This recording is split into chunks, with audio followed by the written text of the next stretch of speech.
Hello. Today I'll be showing you how to log on to the Aurora College Library's databases remotely.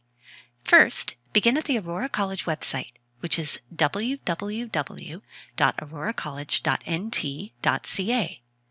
Next, click on the library link. This will bring you directly to the library's website. On the library website, you can access many library resources and services, including research tips, ebooks, and videos to help you with your coursework. For now, though, to access our online databases, start by typing a search term in the search box. This brings us to the Aurora College Discovery Services page. You'll see that we've gotten some results from our search.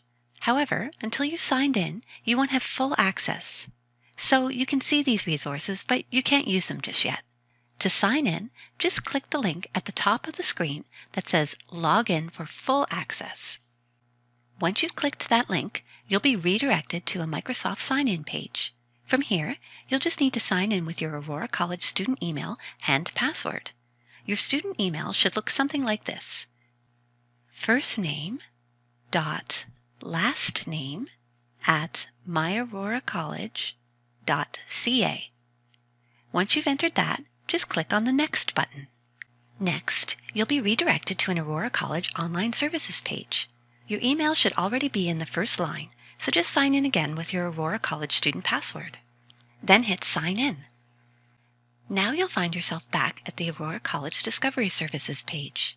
You can see that it looks very much the same, except that now you have full access to your results from earlier. You can now download full journal articles and access ebooks and many other resources. If you want to change your search terms, you can do that by entering in a new word at the top. Or use the features on the left-hand side of the page to refine your results. Remember, if you have questions or need assistance with your research, just contact the Aurora College Libraries team.